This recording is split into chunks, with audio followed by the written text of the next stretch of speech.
Anem a començar i anem a aprofundir una mica, no?, en la importància que té el treball de força, sobretot en les dones. I quan l'Araceli em va proposar fer aquesta xerrada i fèiem una mica d'anàlisi de totes les xerrades que s'han fet a través del COPLEF i vinculat amb aquesta cursa de la dona de Girona, ens va semblar, no, molt interessant poder parlar sobre el treball de força en dones, que també és un tema on a nivell d'evidència científica cada vegada s'està posant més sobre la taula d'analitzar la importància que té en els diferents cicles de la dona, sigui doncs, quan té la regla, en el procés d'iniciació dels primers símptomes de la menopausa, a la vellesa, però també la importància, no?, en nenes i també en nens adolescents que té el treball de força en les primeres etapes del desenvolupament, sigui a la infància o a l'adolescència. Llavors, segurament, moltes de nosaltres hem sentit, no, hem llegit diferents mites que poden estar associats a aquesta por que moltes dones hem tingut a l'hora d'iniciar els nostres entrenaments de força, com pot ser el meu objectiu és perdre grassa, per tant, l'únic que he de fer és treball aeròbic, o no, aquesta falsa creença de a mi només m'agrada córrer, per tant, no necessito el treball de força per millorar el meu rendiment per córrer. Iniciar-me en aquest procés de treballar la força em requereix molt de temps, no tinc temps i a més que necessito gran equipament per desenvolupar la meva força muscular. I és que a més, treballar la força em posarà massa musculada, em farà més masculina, soc massa gran, el treball de força és per coses de joves, perquè et treu tota l'energia, o fins i tot és perillós si em puc fer mal, no? I la sort que tenim és que l'evidència científica, a mesura que han anat passant els anys i s'ha anat estudiant la importància que té el treball de força per la salut i la qualitat de vida en general de tota la població, són mites que s'han desmentit. Llavors, si fiquem una mica en aquesta taula, he fet una mica de recollida de quins són els arguments que justifiquen, no, el desmentiment d'aquests mites, i si analitzem, per exemple, aquest primer, no, on hi ha persones que deien doncs el meu objectiu és perdre grassa, faré només treball aeròbic, el que s'ha demostrat és que el treball de força muscular ens ajuda a augmentar la nostra massa muscular i aquesta massa muscular ajuda a activar més el metabolisme basal i això vol dir que quan estem en repòs i no estem fent una activitat física o un exercici físic, el nostre múscul genera més despesa energètica, per tant, també hi ha més despesa de grassa que també s'associa a una millor composició corporal, per tant, es crema més greix en repòs. Llavors, la importància també de conscienciar-nos que el treball aeròbic ens complementa, però no substitueix mai el treball de força. I això ho podríem associar, no?, amb aquests argumentaris de és que a mi només m'agrada córrer, jo no tinc temps per fer el treball de força, quan el que s'ha demostrat és que el treball de força específic, no?, en aquest cas per corredors i per corredores, a través d'exercicis funcionals, fins i tot amb el propi pes, ajuda a millorar el rendiment d'aquestes atletes. En relació a l'equipament per treballar la força o que necessitem molt temps, després sobretot ho veurem amb les recomanacions generals que hem de tenir en compte, no?, a l'hora de prescriure exercici de força o de prescriure a nosaltres mateixes l'exercici de força, però no és veritat que necessitem molt equipament per treballar la força muscular, bàsicament perquè amb el propi pes corporal o amb unes bandes elàstiques o fins i tot amb material que puguem tenir a casa, podem adaptar amb una gran variabilitat els exercicis perquè siguin exercicis funcionals on involucrin grans articulacions que siguin, per tant, multiarticulars i que portin aquests beneficis relacionats amb la salut. En relació al tema de la musculació, és evident que tota prescripció d'exercici físic està regulada per uns principis de l'exercici físic on sabem que en funció d'una càrrega, d'unes repeticions, generarem més guanys de massa muscular o menys. I també hem de tenir en compte que estem treballant amb una població, com a dones, que tenim diferències amb els homes a nivells hormonals que fan que el nostre guany de massa muscular sigui menor, que en aquest cas és sobretot l'hormona de la testosterona.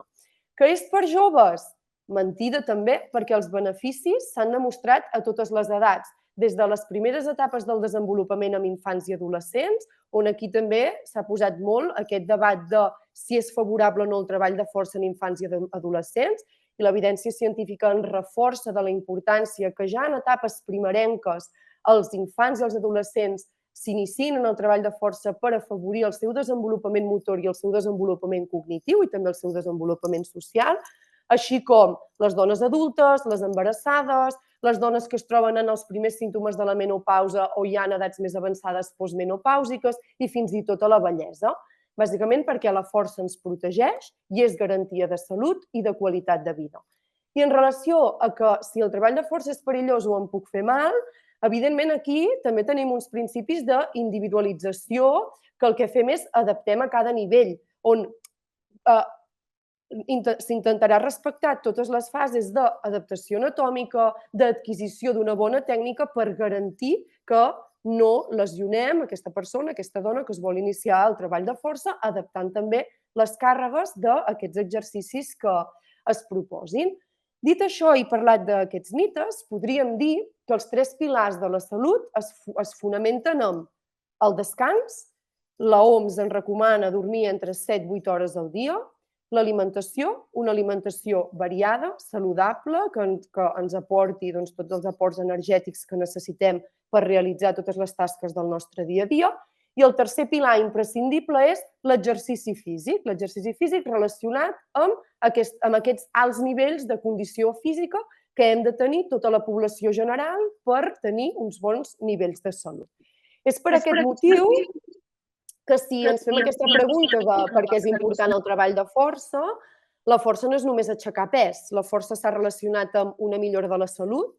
uns bons nivells de força s'han relacionat amb la prevenció de malalties cròniques, la força és qualitat de vida i sobretot és autonomia per dones que ja estan en etapes de la seva vellesa. S'ha demostrat que aquelles dones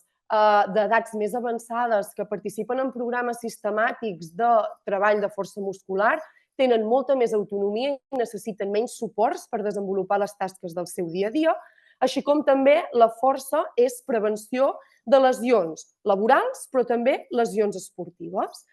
No hi entrarem molt en aquesta diapositiva, però és per posar una mica en context, sobretot d'aquesta variable que estem parlant avui,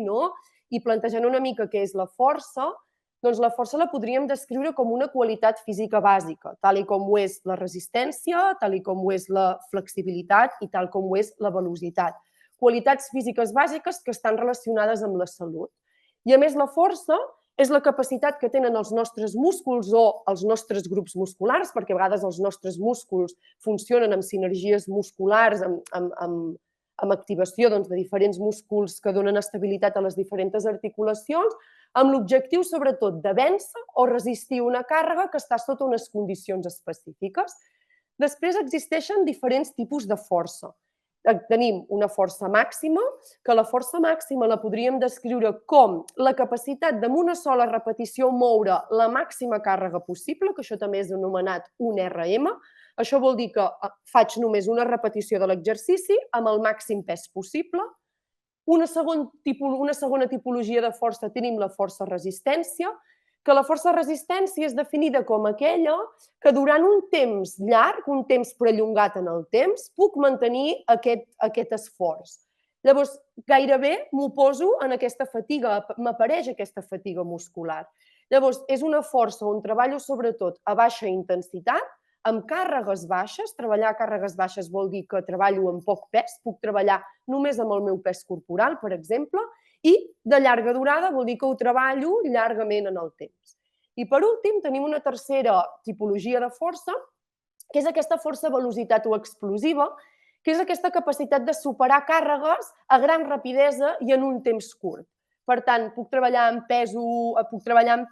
però la intenció és de mobilitzar aquest pes el màxim de ràpid possible i amb temps i, per tant, repeticions que seran curtes. Llavors, evidentment, aquests tipus de força determinaran o seleccionarem el treball d'un tipus de força en funció dels objectius que tenim. Quan ens estem movent dintre del marc de salut, les recomanacions és sobretot que programem els exercicis tenint en compte aquesta força resistència i també aquesta força velocitat explosiva que també pot estar associada amb més beneficis fisiològics, que després en parlarem de manera més específica i que, per tant, està més associat en aquesta millora de la salut de les dones que practiquen aquestes activitats físiques, aquest exercici de força específic. Llavors, entrant ja en matèria sobretot dels beneficis que porta el treball de força en les dones, podríem dir que els beneficis que tenim a nivell general, sobretot de l'exercici físic, però avui en la competència específica del treball de força, és que tenim uns beneficis a nivell biològic, no? A nivell fisiològic, a nivell psicològic cognitiu i a nivell social. I això és el que anomenem una mirada biopsicosocial. Tenim beneficis a nivell d'aquestes tres esferes que tenim descrites en aquest gràfic, a nivell fisiològic, a nivell metabòlic, a nivell del meu sistema musculoesquelètic, a nivell del meu sistema cardiovascular, a nivell del meu sistema immunitari, tinc uns beneficis que a continuació doncs, els descriurem de manera més específica. A nivell psicològic i a nivell cognitiu també tinc uns beneficis. A nivell psicològic relacionat doncs, amb aquests nivells d'estrès, aquests nivells d'ansietat que em poden donar doncs, les tasques o les activitats del meu dia a dia, que poden portar també a la segregació de determinades substàncies a nivell d'aquest sistema nerviós central, d'aquest cervell, que poden alterar també tota aquesta funció fisiològica, metabòlica del meu organisme. I també tinc beneficis a nivell cognitiu. A nivell cognitiu vol dir que aquestes funcions executives superiors que són regulades per aquest cervell, per aquest sistema nerviós central, activitats doncs, que em permeten també desenvolupar-me, com pot ser l'atenció, la memòria, la flexibilitat cognitiva, la resolució de problemes, doncs s'ha demostrat que el treball de força també impacta sobre tots aquests circuits cognitius que em permeten desenvolupar aquestes funcions que també són imprescindibles per desenvolupar-nos com a éssers humans. I per últim, el treball de força també s'ha relacionat amb tota aquesta esfera molt més social, relacionada també amb aquest aspecte psicològic cognitiu. Veieu que les tres estan relacionades entre si per donar-nos aquesta salut integral, però sobretot dels beneficis de les més ganes de relacionar-me amb el meu entorn, la capacitat també que aquest treball de força, si el faig en grup, em pot oferir per conèixer diferents persones i relacionar-me més dintre d'aquest context social, aquest context comunitari, etc. Llavors, si parlem sobretot a nivell de salut articular i postural, s'ha demostrat que el treball de força ajuda a enfortir sobretot la musculatura estabilitzadora de la columna. I això és el que anomenem aquesta musculatura del core, musculatura específica sobretot de la part abdominal, de la part baixa de l'esquena, és a dir, sobretot a nivell dorsal baix, a nivell lumbar, i sobretot aquest gluti, aquest gluti, que són una musculatura que ens estabilitzarà aquesta columna i que estarà també molt relacionada amb la disminució d'aquest dolor lumbar. El dolor lumbar és una de les principals patologies que causa incapacitat a Catalunya. Aleshores, realitzar un bon treball de tota aquesta musculatura estabilitzadora s'ha relacionat amb la disminució d'aquest dolor, que a més és un dolor que incapacita moltíssim, incapacita el correcte funcionament i la correcta autonomia d'aquesta persona en el seu context social. A més, el treball de força específic també ens ajuda a millorar l'estabilitat articular. La nostra musculatura s'origina i s'inserta en diferents articulacions i la unió de tota aquesta musculatura que s'inserta en aquesta articulació dona estabilitat a aquesta articulació que és imprescindible per poder realitzar activitats del dia a dia i també activitats esportives com podria ser el córrer. A més, tenir uns bons nivells de força muscular ens ajuda a prevenir el risc de lesions, sobretot perquè un múscul que estigui ben treballat, que tingui una bona tensió muscular, respon molt millor, sobretot a les càrregues d'absorció de l'impacte, en el cas d'activitats que donen aquest impacte sobre les articulacions, com pot ser el córrer, com pot ser el caminar, i això sobretot evita les sobrecàrregues a les diferents estructures anatòmiques que tant poden ser músculs, que poden ser lligaments, que poden ser tendons, o aquí us poso el clar exemple del cartílag, una estructura que es troba entre els nostres ossos, sobretot per protegir que aquests ossos no entrin en contacte i no es deteriorin, una estructura que a mesura que ens anem fent grans i sobretot per als processos hormonals característics de les dones es coneix que hi pot haver més aquest deteriorament d'aquesta estructura, sobretot en aquesta etapa de la menopàusia, etc. Aleshores, el que pot fer és un desgast d'aquesta estructura que pot generar una patologia que segurament tots i totes coneixereu, que és una afectació del cartílag que portarà a la patologia de l'artrosis. Aleshores, tenir una bona estabilitat articular i uns bons nivells, sobretot d'aquesta musculatura que s'inserta, en aquest cas, en aquesta articulació del genoll, està associat a la menor probabilitat de desenvolupar l'artrosi. A més, el treball de força muscular també s'ha vist que té un impacte sobre els hàbits posturals de les dones, sobretot associat a una millor consciència corporal anticipatòria de la pròpia persona per rectificar aquella postura, això és molt important, però també a tenir una major capacitat de resistència postural. Això vol dir que si a la meva feina he d'estar molta estona dreta, abans d'iniciar aquest procés d'aquest entrenament específic de treball de força muscular, la meva musculatura generava molta més tensió i generava molts més dolors musculars. I el que està demostrat és que a través de programes sistemàtics específics i ben adaptats de treball de força muscular, aquestes dones són capaces d'aguantar aquestes postures estàtiques durant més temps i amb menys probabilitat que aparegui aquesta tensió muscular que generarà dolor. I per últim, el treball de força muscular també s'associa a una millora de la mobilitat articular i de la mobilitat funcional de les dones. Llavors, a nivell específic dels beneficis fisiològics generals, ho he dividit en diferents apartats i podríem començar parlant en els beneficis, sobretot a nivell musculoesquelètic. Com hem comentat una mica al principi quan parlàvem dels mites, sabem que a nivell musculoesquelètic el treball de força muscular en dones ajuda a augmentar aquesta massa muscular, això fa incrementar el metabolisme basal, per tant, aquest múscul en repòs genera més despesa energètica i consumeix més greix per generar energia per al desenvolupament de les tasques del dia a dia. A més, a nivell musculoesquelètic, el treball de força ajuda a controlar el pes corporal a llarg termini. Això serà molt important també en etapes com la menopausa, on aquest pes corporal, a través sobretot de la disminució d'aquests estrògens, pot estar alterat, també amb l'acumulació de grassa més a la zona abdominal, una acumulació de grassa que també pot estar més associada a l'aparició de malalties cardiovasculars com poden ser els infarts. I després, associat a això que estem parlant, aquesta facilitat per mantenir aquest balanç energètic saludable, aquest equilibri entre el que consumim a través de la nostra dieta i la nostra despesa energètica a través de les activitats que fem o les demandes que la pròpia musculatura, el propi múscul, fa per generar energia per poder desenvolupar totes les tasques del nostre dia a dia. I, a més, està molt relacionat també amb la millora de la composició corporal i d'aquesta definició corporal. Llavors, a nivell dels beneficis cardiovasculars i metabòlics, s'ha demostrat que els programes de força muscular en dones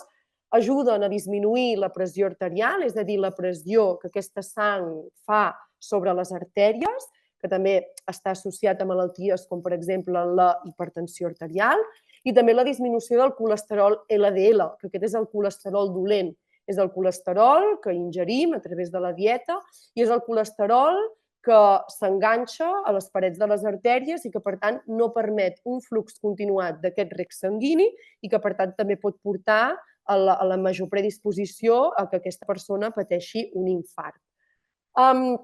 D'altra banda, hi ha aquesta disminució d'aquest colesterol LDL, però és que s'ha vist que el treball de força ens disminueix aquest colesterol dolent, però ens ajuda a augmentar el colesterol HDL, que és el colesterol que coneixem com a bo, que és aquest colesterol que necessitem justament per netejar aquestes artèries i que també ajuda a millorar aquesta circulació sanguínia, per tant, a disminuir aquesta pressió de la sang, d'aquest flux sanguini sobre les nostres artèries. I, a més, el treball de força també està relacionat amb un millor control de la glucosa i sensibilitat a la insulina, molt important, sobretot per a la prevenció de la malaltia de la diabetis tipus 2, que és aquest tipus de diabetis adquirit, on no hi ha aquesta capacitat de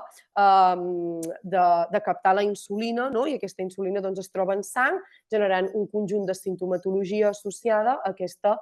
diabetis tipus 2. A nivell de salut òssia, sabem que el treball de força estimula la formació òssia. Això vol dir que els nostres ossos tenen una gran quantitat de cèl·lules, entre aquestes tenim els osteòcits, Llavors, el treball de força específic estimula la creació d'osteocits, que aquests envien informació a unes altres cèl·lules, que són els osteoblasts, i aquests osteoblasts el que fan és iniciar la sintetització de calci, que el calci és imprescindible per tenir els ossos forts. Aleshores, la creació de més osteoblasts generen més calci, que el que va acompanyat a la segregació d'aquestes partícules òssies és que tinguem ossos molt més densos i ossos molt més resistents. I a més, tenir aquests ossos molt més resistents també ajuda a que totes aquestes substàncies no es perdin. Això és un procés que s'anomena desmineralització, associada sobretot en aquesta menopàusia, que està associada a l'aparició de la malaltia de l'osteoporosi, i és tota la pèrdua d'aquestes substàncies que, a més, a part de que aparegui aquesta osteoporosi, pot estar associada a fractures dels ossos, sobretot a nivell de la columna vertebral i del maluc. A nivell de la regulació hormonal, el treball de força muscular, sobretot, s'ha estudiat molt en el cicle menstrual de les dones i sobretot també en la menopàusia, on s'ha vist que el treball de força ajuda a regular molt millor aquests processos hormonals, aquests equilibris d'estrògens, progesterona, que tenim tant en el cicle menstrual o en el cas de la menopausa, la reducció d'aquests estrògens i aquesta progesterona, s'ha vist que ajuda a una millor resposta i, a més, sobretot en el cicle menstrual, també sabem que el treball de força muscular específic ajuda a treballar sobre aquesta síndrome premenstrual, tots aquests símptomes que tenim en aquesta fase, quan el nostre organisme es prepara per menstruar, que, evidentment, aquests símptomes són molt variables en funció de cada dona, no? Però sí que s'ha vist que hi ha molta millora en sobretot aquesta sintomatologia de dolor abdominal, fatiga, aquesta inflamació ocasionada per aquesta resposta hormonal, aquests canvis d'humor, etc. I, a més, aquesta millora d'aquesta resposta hormonal, aquest millor equilibri entre aquests estrògens i aquesta progesterona, els estrògens és una hormona que es troba molt relacionada també amb la densitat òssia, per tant, també va associada en aquesta salut òssia, però també és una hormona que està molt relacionada amb la qualitat del son i, evidentment, tant els estrògens com la progesterona amb aquesta fertilitat. Aleshores, aquest millor equilibri ajuda sobretot a una major fertilitat en dones i a millorar la qualitat del son, sobretot relacionada també amb la disminució d'aquest cortisol, que pot alterar també aquests cicles hormonals entre els estrògens i la progesterona. I a nivell immunitari sí que sabem que l'exercici moderat i, en general, el treball de força muscular ens ajuda a augmentar els limfòcits i els glòbuls blancs, que són dues estructures imprescindibles per lluitar contra els agents externs que volen entrar dintre del nostre organisme. I, a més, el treball de força muscular ajuda a segregar les citoquines antiinflamatòries, que el que provoquen és una reducció d'aquesta inflamació sistèmica, per exemple, una inflamació del sistema digestiu, que també pot estar associada a patologies com l'obesitat, i que són cròniques, a més, s'ha relacionat aquest treball de força amb aquesta disminució d'aquesta inflamació de diferents sistemes del nostre organisme. I tal com us comentava, ho he ficat dintre del sistema immunitari, tot i que també podria estar relacionat dintre d'aquesta esfera cognitiva, però el que s'ha vist, el que ens diu l'evidència, és que aquest augment de cortisol, que aquesta segregació de cortisol pot venir sobretot ocasionada per alts nivells d'estrès, està associat a que si tenim uns nivells de cortisol alt dintre del nostre organisme, les nostres defenses baixes, el nostre sistema immunitari baixa i, per tant, ens posem molt més malaltes. Llavors, s'ha demostrat que l'exercici de força també ajuda a reduir aquesta hormona cortisol associada en aquest sistema immunitari i també en aquest estrès. Llavors, a nivell psicològic i social, evidentment, el treball de força muscular segregarà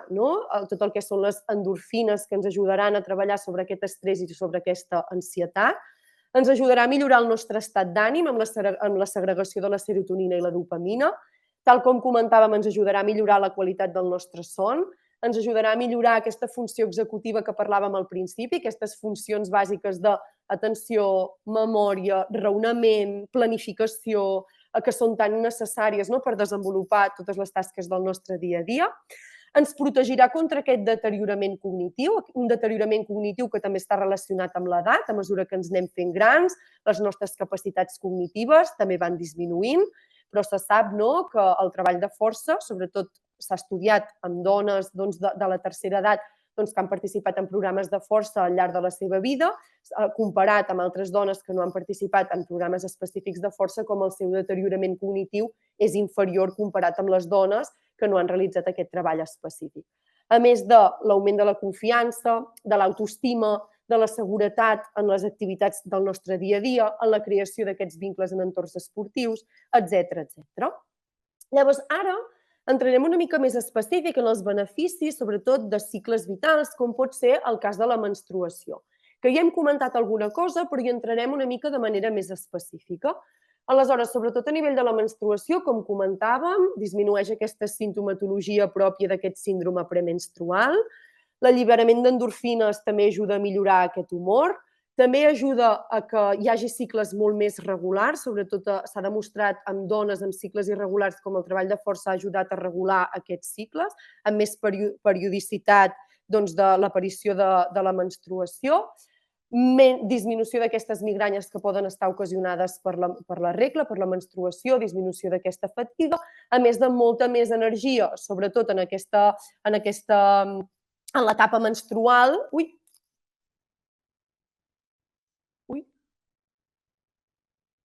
Sí, ha marxat la presentació. Ui, no he tocat res jo,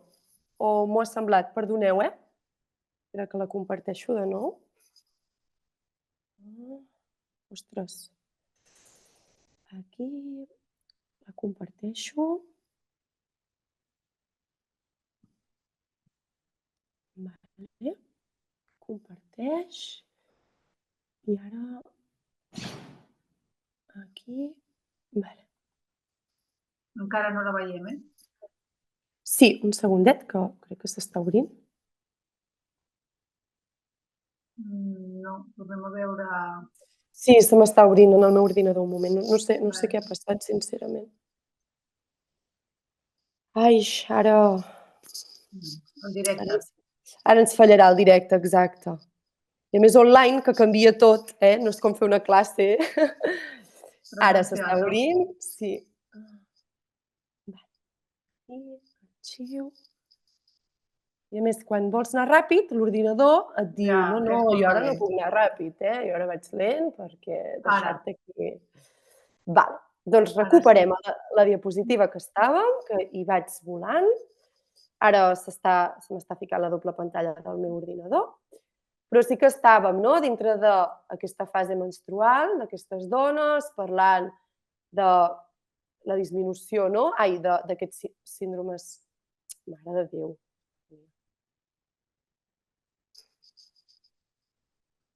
S'ha trastocat? Algú està tocant? És que jo no estic tocant res i està passant... Només tinc funcions jo, no, Martí? Entenc? Sí. Vale, ja està aquí. Estàvem justament en aquest últim punt de l'augment de l'energia i aquesta sensació de control corporal en aquesta fase on apareix més aquesta simptomatologia, que és la fase en la que menstruem. En aquesta taula he intentat simplificar una mica les idees generals sobre aquests beneficis que pot tenir el treball de força en les diferents fases del nostre cicle menstrual, però sí que aquí m'agradaria fer el parèntesi que cada cicle menstrual és diferent, cada dona viu el seu cicle menstrual d'una manera o una altra, no només per aquests factors fisiològics, sinó que també hi poden haver factors ambientals que poden influir o factors contextuals que poden influir en la nostra menstruació,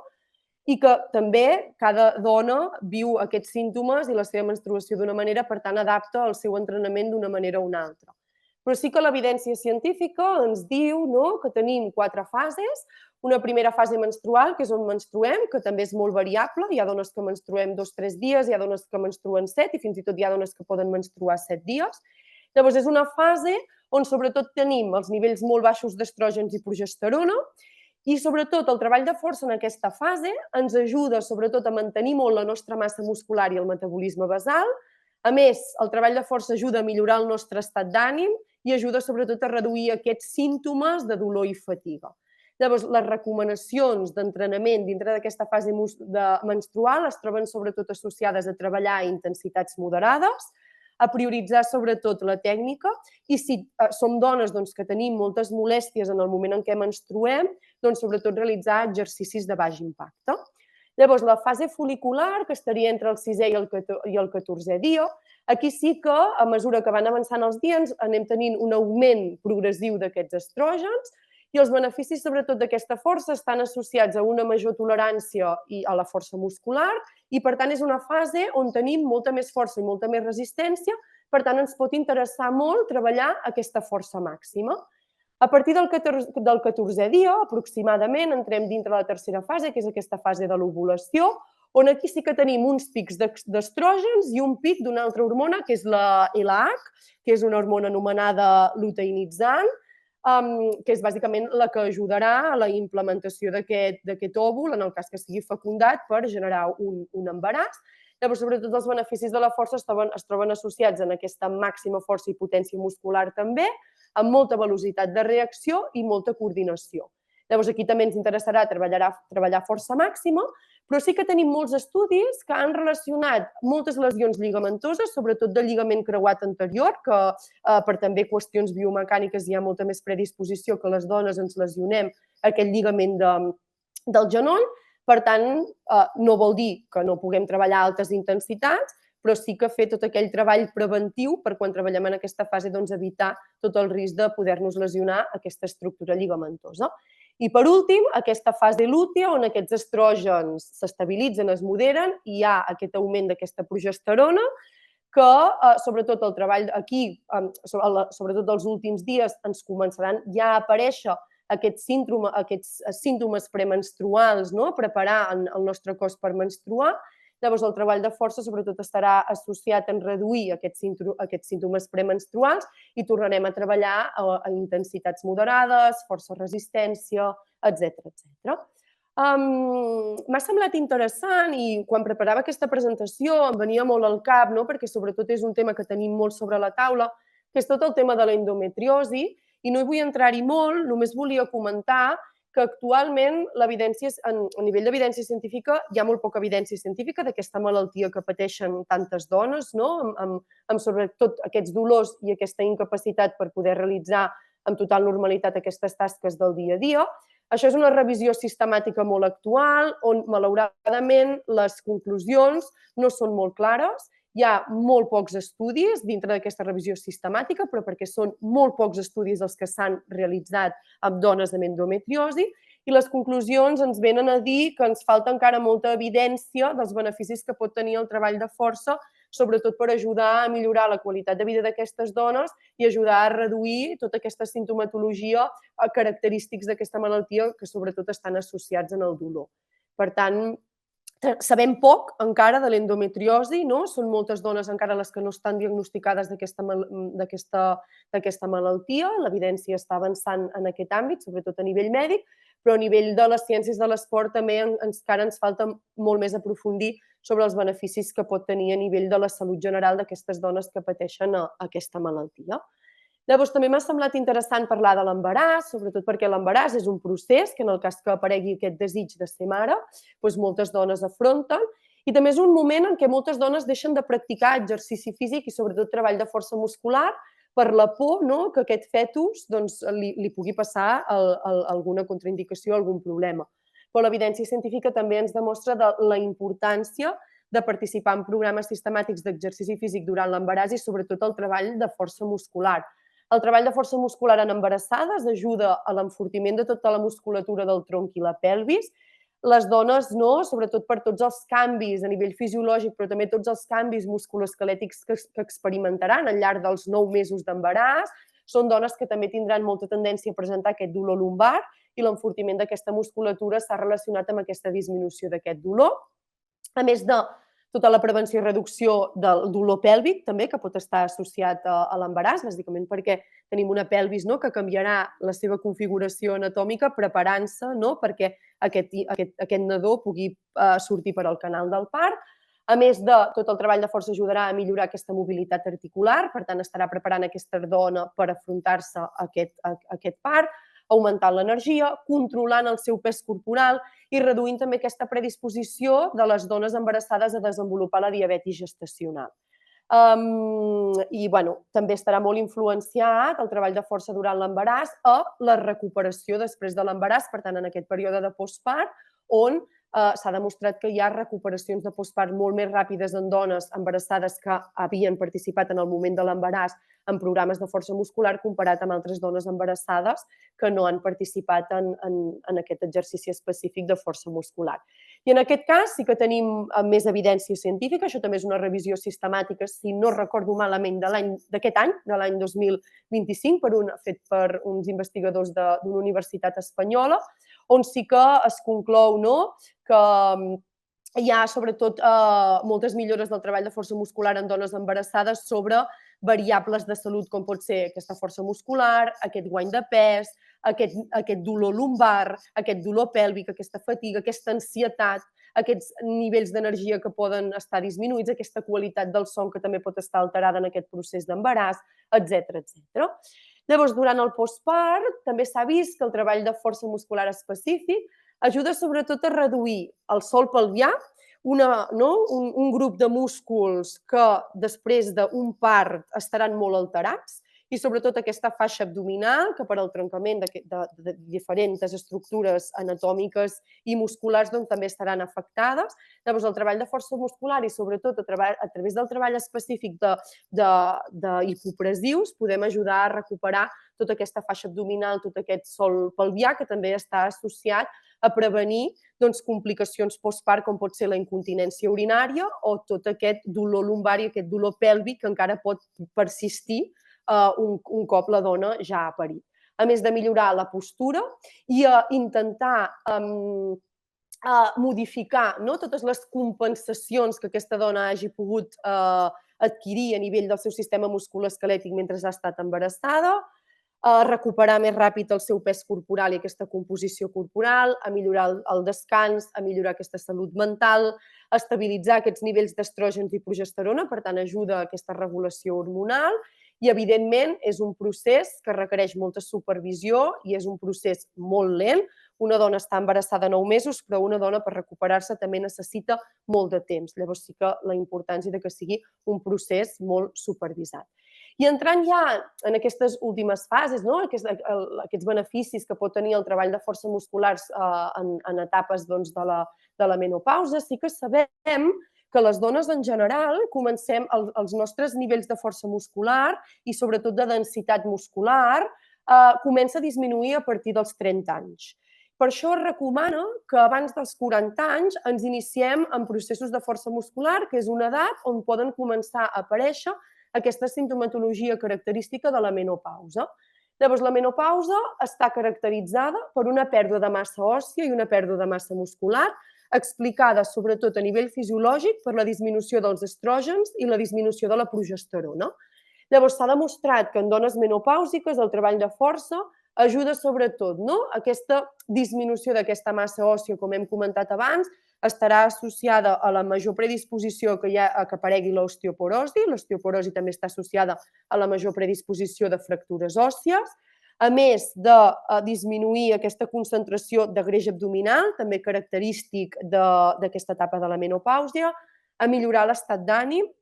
a acceptar també aquests canvis fisiològics propis de l'edat, a millorar la qualitat del son, a regular aquesta temperatura corporal, que és una de les sintomatologies que poden presentar les dones menopàusiques, quan descriuen aquests fogots, aquestes alteracions d'ara tinc fred però ara tinc molta calor, i a millorar aquesta regulació sanguínia, alleugerant aquests símptomes típics de la menopàusia, i sobretot també ajuda a prevenir la sarcopènia, que la sarcopènia està associada a aquesta pèrdua de massa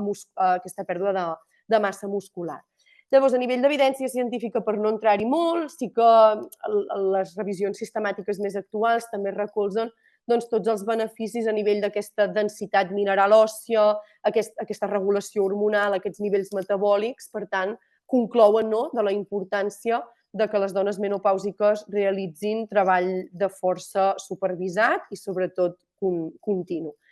I ja entrant en l'última etapa, que és la vellesa, sí que sabem que el treball de força ens ajuda a mantenir l'autonomia d'aquestes dones grans, la funcionalitat. Ser funcional vol dir poder realitzar les tasques del teu dia a dia sense necessitar suports dels familiars o del marit o de l'entorn.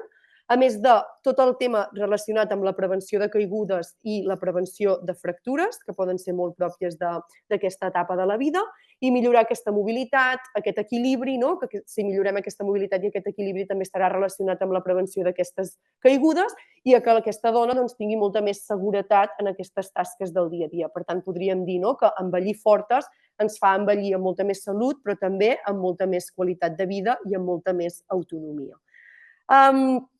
Per anar concloent, arribem, a través una mica de tota aquesta anàlisi que hem fet, a la importància que té el treball de força sobre la nostra salut com a dones en totes les etapes de la nostra vida,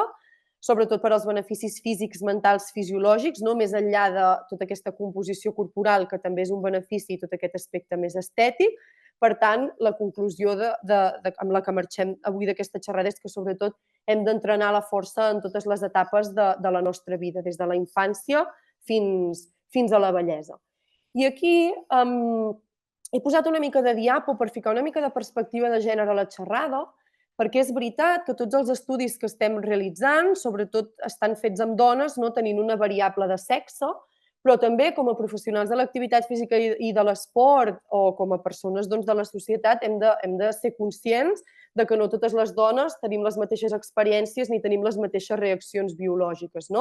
I és també per ficar una mica d'èmfasi en la importància d'aquesta interseccionalitat, que quan s'estudien aquests beneficis del treball de força, també ho hem de fer, per exemple, en persones, dones amb diversitat funcional física, intel·lectual,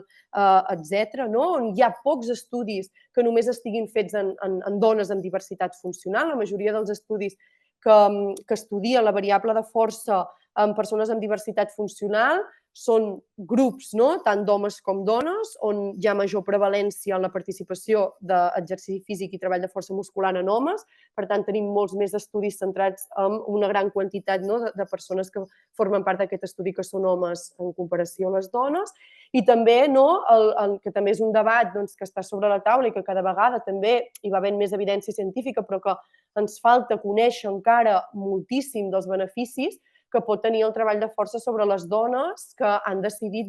canviar el seu gènere i que, per tant, són dones trans. Llavors sí que tenim molta literatura que ens diu que pot ser que els seus nivells de testosterona en sang siguin més alts, però no acabem de conèixer la importància que pot tenir el treball de força mentre inicien, per exemple, a l'adolescència el procés d'hormonació o un cop aquest procés ja fa més temps que es realitza, de la importància que pot tenir aquest treball de força en aquestes dones. A més d'incloure estudis que siguin en diferents edats, amb dones de diferents races, dones de diferent classe social, i torno a reiterar la importància de dones amb diversitat funcional. Llavors, a nivell d'evidència científica, els diferents estudis ens diuen que 2-3 sessions de força a la setmana ajuda a disminuir aquest risc d'osteoporosi fins a un 40%, per tant és un percentatge molt alt. Ajuda també a millorar la sensibilitat a la insulina, prevenint l'aparició d'aquesta diabetis tipus 2 entre un 25 i un 30%, per tant també és un percentatge molt alt. Ajuda a disminuir el risc d'aquesta mortalitat prematura. Molts beneficis a nivell de l'aparició de patologies mentals com pot ser la depressió, disminuint tota aquesta simptomatologia associada a la depressió, a més d'augmentar l'esperança de vida i la qualitat de vida els últims anys de les dones que participen en programes de força muscular. A nivell de recomanacions generals, crec que el que és més important de comentar és que abans d'iniciar un programa de treball de força muscular és important que la dona tingui uns bons patrons de moviment. Ha de prevaldre més la qualitat del moviment que la quantitat de moviment que fem o la càrrega que posem sobre aquest moviment. Sobretot perquè, en molts casos, si féssim una anàlisi musculoesquelètic nostra, ens adonaríem compte que moltes de les nostres articulacions presenten una mobilitat que no és normal i que, per tant, la seva estabilitat tampoc és normal i que això ens pot portar a més predisposició a lesionar-nos. Per tant, Abans de progressar sobre aquestes càrregues, hem d'assegurar uns bons patrons de moviment. I això ho relaciono amb aquest últim punt de la importància que en aquestes primeres fases de quan ens volem iniciar el treball de força com a dones, ho fem acompanyades dels professionals, dels prescriptors de l'exercici físic i la salut, que en aquest cas som els CAFES, bàsicament perquè serem les persones que podrem ensenyar tècnicament a realitzar correctament aquests exercicis per evitar sobretot aquesta predisposició a les lesions. I un cop assolit aquests patrons, sí que podrem iniciar aquest procés gradual de càrrega amb un procés sobretot d'adaptació muscular, començant amb resistències baixes, sobretot per preparar aquestes estructures que comentàvem, aquests tendons, aquests cartílegs, aquests lligaments, aquesta musculatura, totes aquestes articulacions, per, a mesura que el meu organisme i el meu sistema musculoesquelètic està adaptat, doncs poder anar augmentant aquesta càrrega de treball. També se'ns diu i se'ns recomana de participar en exercicis de força 2 o 3 dies a la setmana, tot i que la literatura ha demostrat que només amb un dia a la setmana de treball de força muscular ja s'obtenen molts beneficis.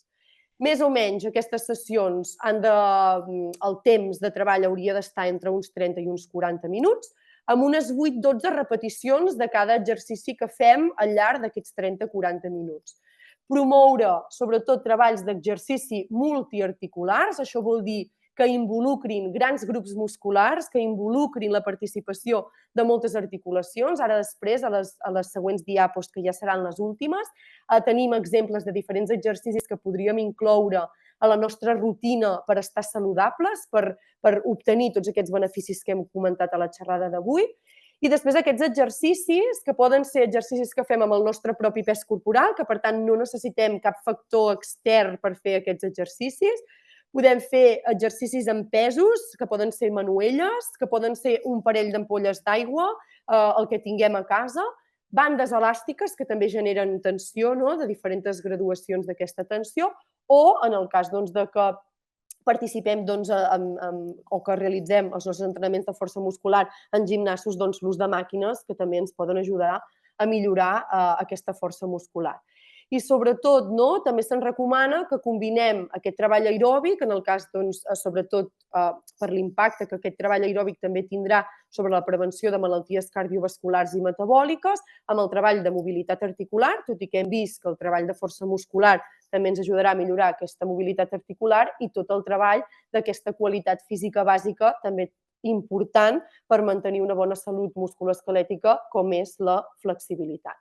Llavors, aquí he fet com una petita llista d'exercicis on us he ficat imatges en les 3 últimes diapositives, que potser moltes de vosaltres ja coneixereu, però podria ser un squat, un lunge, una elevació de la pelvis o també anomenat hip thrust o un pont de gluti, un pres militar, un rem clàssic, una planxa horitzontal i una planxa lateral. De totes maneres, això només són uns 7 exercicis dels quals en podem presentar moltes variants, és a dir, que els podem fer de moltes maneres diferents i també molta altra variabilitat d'exercicis que podem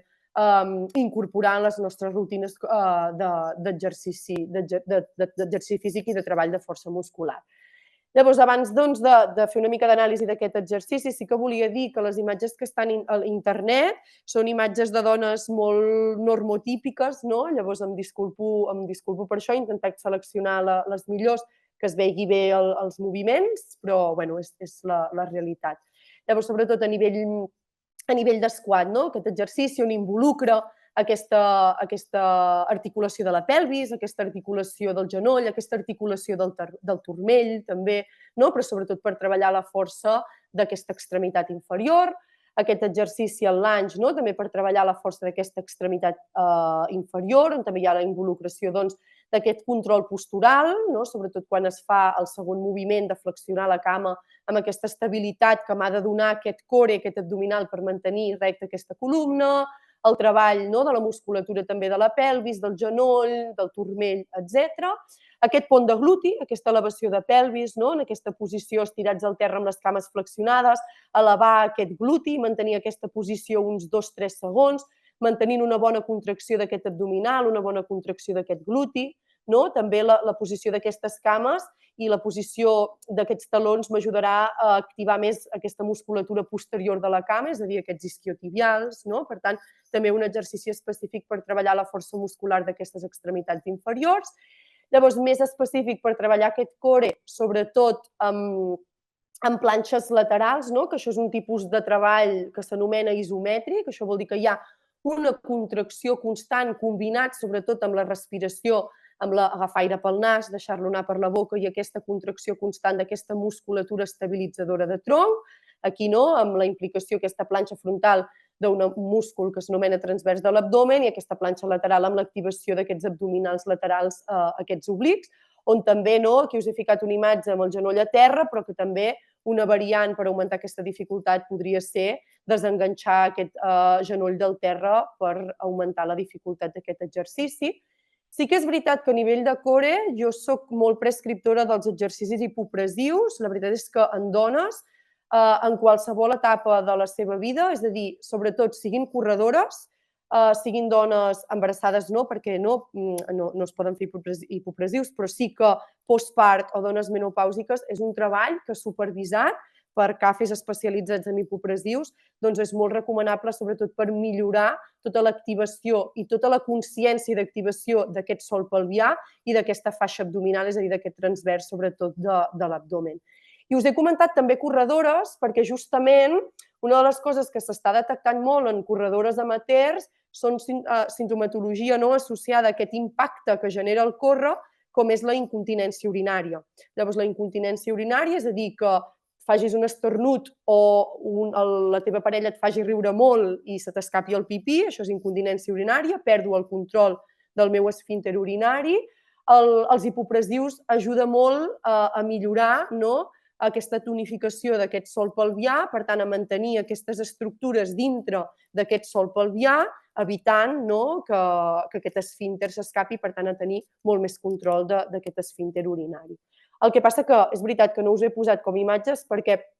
penso que per executar correctament, bàsicament perquè els hipopressius requereixen una tècnica molt específica, sempre han de ser exercicis supervisats per CAFEs que dominin aquesta metodologia d'entrenament. I per últim, a nivell d'extremitats superiors, us he ficat dos exercicis bàsics, com poden ser el rem, que pot ser un rem amb una banda elàstica, podria ser un rem amb una banda de suspensió, com pot ser un TRX, però aquí un exercici que podem fer de manera molt fàcil a casa, on aquesta banda, en aquest cas la dona està assentada al terra, però també podria estar dreta i podria fer aquest mateix exercici dreta i amb una flexió d'aquesta cadera inclinant el cos endavant, o podria posar la cinta en una porta o en algun lloc de casa i fer aquesta simulació de com si remés, d'apropar la cinta cap a aquest pit, contraient bé aquest abdominal, fent aquesta extensió de braços, etc. I aquest press militar, sobretot per treballar aquesta musculatura estabilitzadora d'espatlla, musculatura que també es lesiona moltíssim amb aquesta elevació, amb aquest pujar i baixar aquestes manuelles. Llavors, com veieu, són exercicis molt senzills que els podem aplicar en el nostre dia a dia durant aquests 2 o 3 dies que es recomana per millorar sobretot tota la nostra salut. Llavors, fins aquí la presentació. Crec que m'he allargat una mica, però jo crec que ara potser és molt interessant que amb totes les persones que esteu connectades o que fem un espai de preguntes o que fins i tot fem un espai més de debat obert de poder parlar de la importància que té la força en les dones. Estefania, felicitats per la xerrada. Crec que ha donat molta informació, evidència científica i contingut molt interessant. Tenim la Marta que ens pregunta, me sents? Sí. Que en el postpart, a part del treball d'hipopressius que has dit, si caldria treballar algun altre aspecte més de la força en relació amb aquesta etapa de la dona, que és el postpart, i a partir de quin mes es recomana, tenint en compte que cada dona és diferent i que la recuperació és diferent. Perfecte. Sí, és molt bona pregunta. És a dir, durant el postpart no només es recomana que es facin hipopressius, però sí que és veritat que abans d'iniciar un treball de força molt més específic hem de garantir que aquesta dona torna a tenir molta consciència del seu sòl pelvià. Bàsicament perquè si tècnicament no realitzem correctament els exercicis, podem estar generant el que s'anomena una pressió interna sobre aquesta faixa abdominal, que el que farà serà agreujar tota aquesta simptomatologia associada al postpart, com pot ser la incontinència urinària. Aleshores, en el cas de les dones embarassades s'ha de respectar cada cicle de la dona i en funció de com hagi estat aquest part, perquè si ha estat un part molt distòxic, vol dir un part molt complicat, on s'han utilitzat instruments, potser aquesta dona tindrà una afectació muscular. En el cas que, per exemple, en el canal del part s'hagin posat unes espàtules, pot haver-hi una alteració de la musculatura iliopsoas, uns músculs que tenim en aquesta pelvis. Per tant, aquesta dona pot necessitar molt més temps de recuperació abans d'iniciar-se el programa de treball de força muscular. Això em porta a dir de la importància que l'inici serà molt individualitzat en funció de l'experiència dintre d'aquest part d'aquesta dona, però sí que a partir del segon mes aquesta dona ja pot començar a practicar exercici físic, treball de força supervisat, amb la primera finalitat tornar a adquirir molta consciència d'aquest sòl pelvià, per a mesura que tenim consciència d'aquest sòl pelvià, poder anar ampliant el treball sobretot d'aquesta faixa abdominal, que és la principal musculatura que estarà més dèbil degut al procés d'embaràs, i poder anar afegint altres exercicis per treballar tota la globalitat muscular necessària per recuperar uns nivells de salut i de qualitat de vida òptims. No sé, Marta, si et responc.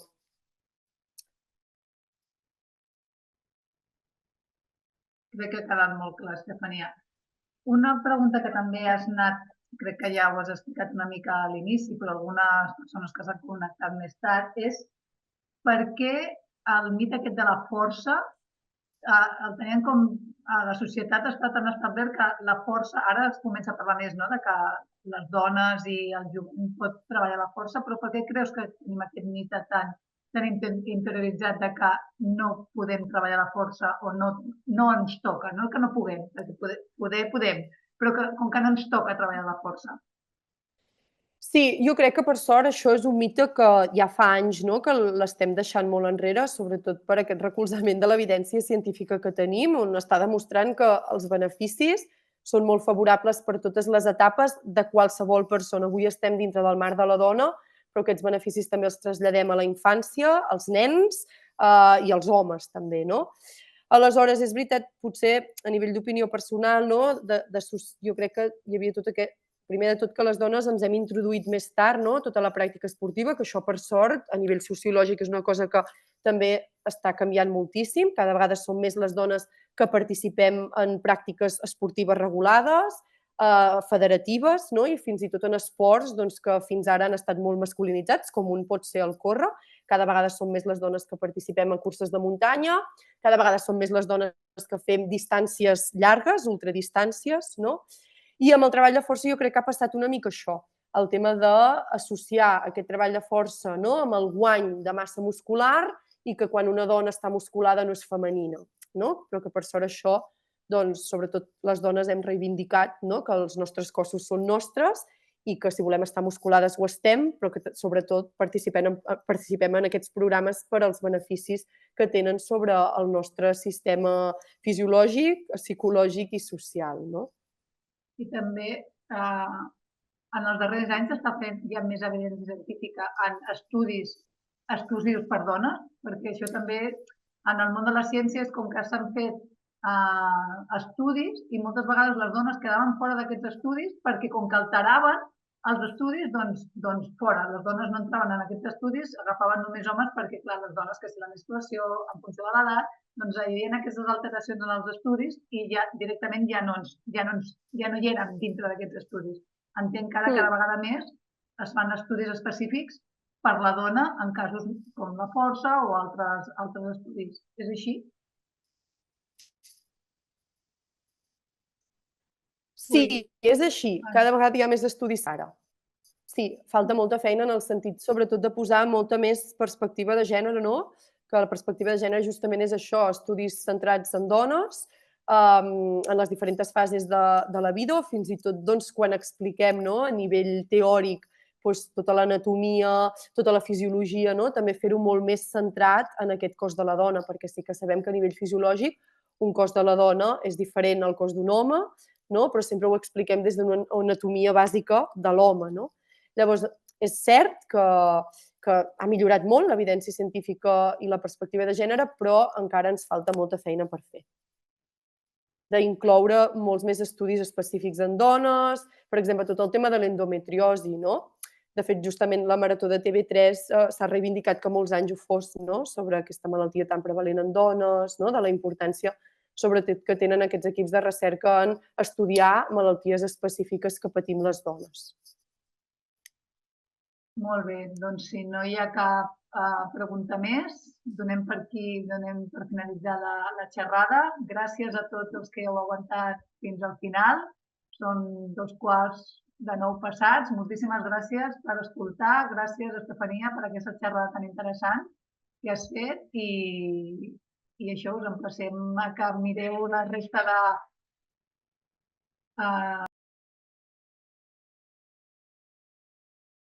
Disculpeu, us emplacem a que he posat en el xat totes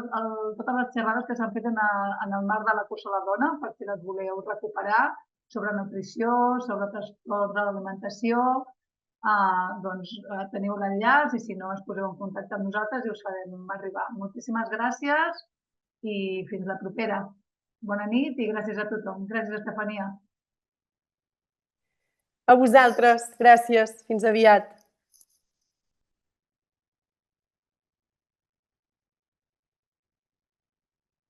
Moltes gràcies, Estefania. Gràcies a vosaltres. Gràcies a vosaltres.